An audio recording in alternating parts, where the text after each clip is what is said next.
Cruisers, Captain Corey here. It's time for some more cruise news, and today we're talking about fuel prices. Yeah, fuel prices here on land suck right now. They really suck. And guess what? Your cruise line reserves the right to charge you more for your cruise if they have to pay more for fuel prices. Let's talk about it. And speaking of fuel prices, well, I gotta go dip into my savings account to fill the tank up on my tiny little car. Let's get over there. So here's the thing that a lot of cruisers aren't aware of.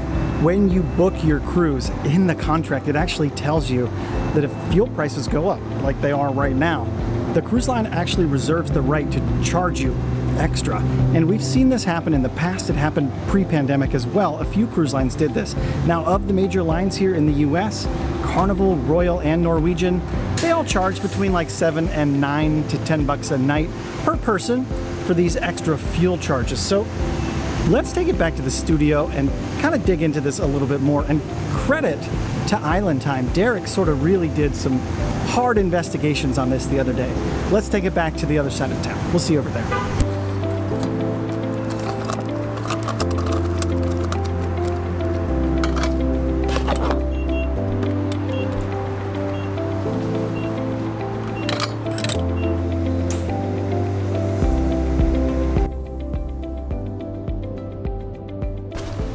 All right, we made it back to the condo. Let's head upstairs, get in the studio, and continue talking about these fuel surcharges. It's not good. It's not good news, and it's coming. Just wait. Let's get up there.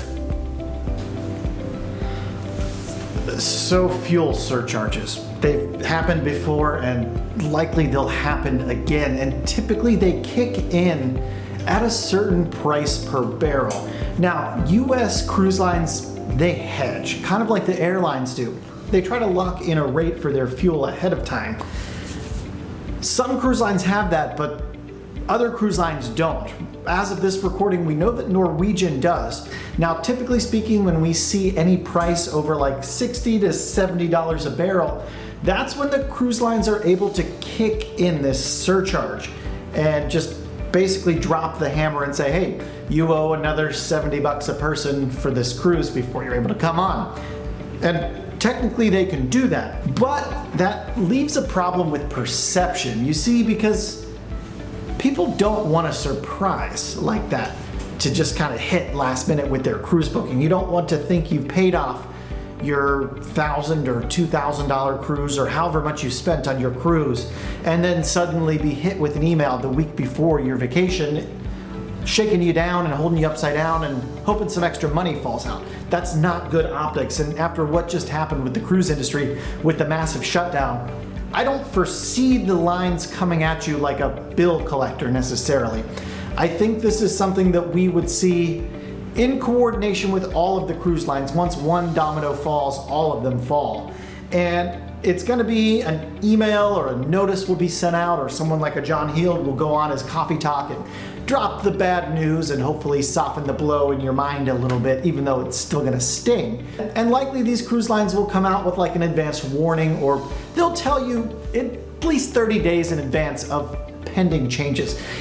And this is all speculation, of course. Now, since we're talking about fuel, why don't we talk about a ship that does really well on fuel?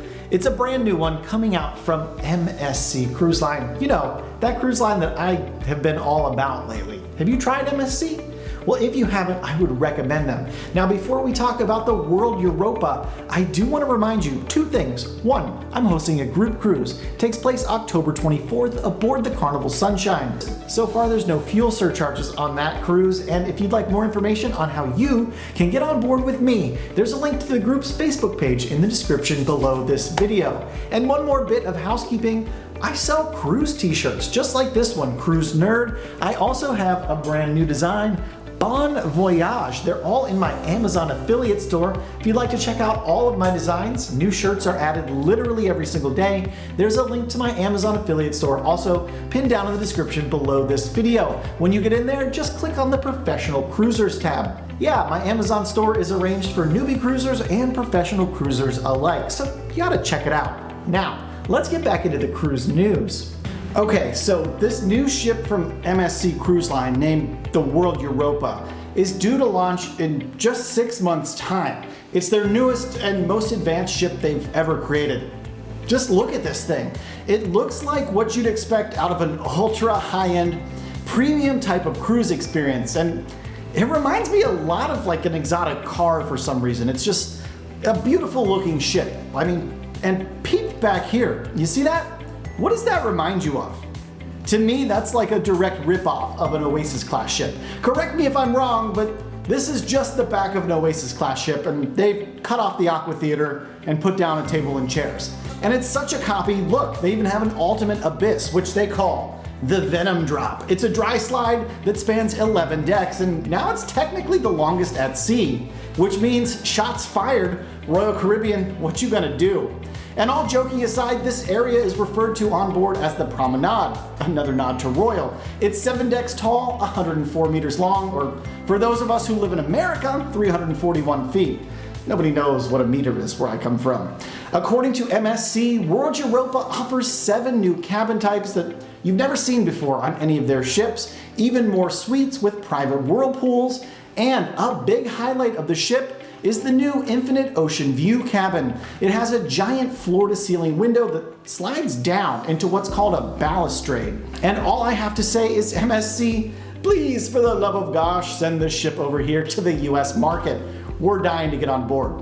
All right, let's turn our attention back here to that US market and an extremely popular ship from Royal Caribbean. We're talking about the Odyssey of the Seas. Oh, my neck's itchy. They've actually done something that we haven't seen happen very often. They've changed the start date of a cruise that's on the books. They moved it a day earlier. And that might not sound like much, but one day is pretty dramatic in terms of travel. I know we here at the channel always recommend flying in the day before you cruise, and here's another example of why we recommend that.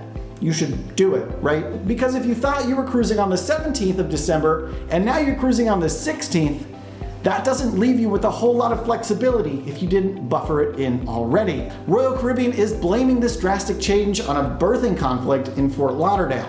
Now, it's unclear as to why Royal didn't simply move the embarkation of Odyssey 30 miles south to the port of Miami. Maybe Miami didn't have the berths available either. It would seem, though, a lot easier just to set up some bus transportation to take your passengers a little bit south, literally 30 miles.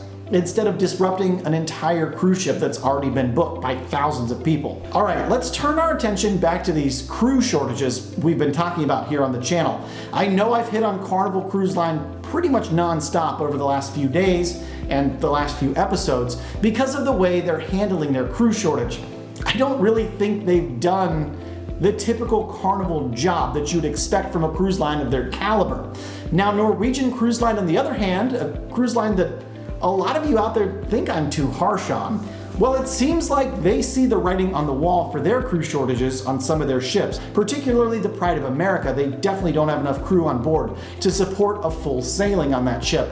And so they've opted to, instead of cutting back on rewards for their most loyal cruisers or shutting down onboard restaurants, they're just gonna say, okay, we don't have enough people on board to staff the ship, so we can't take as many passengers. It's pretty simple, and I think that's the correct way to handle a crew shortage. Carnival, you listening? Now let's look back to Norwegian. Their ship, the Pride of America, according to Travel Pulse, normally carries around 930 crew members, and currently they have half of that. They have only 550 crew on board the ship right now, which means since they have half the crew, guess what? They can only take half the guests. Pretty simple math. Easy. And that would seem like a really good policy for all domestic cruise lines to follow who are short on crew members. It seems like Norwegian is sort of leading the way and getting out ahead of finding solutions to this problem. And honestly, it doesn't take a genius to come up with this solution that they came up with. But it seems like for some reason, the genius only works at Norwegian, or maybe the genius at Carnival just has the week off. Maybe they're on a Norwegian cruise. So there you have it, that's your cruise news for the day. If you made it this far into today's episode, make sure you subscribe to the channel with the notification and the thumbs up bell, booped, so you don't miss out anytime I upload new cruise news, which pretty much happens daily. Thank you so much for stopping by the channel today, and until tomorrow, we'll see ya.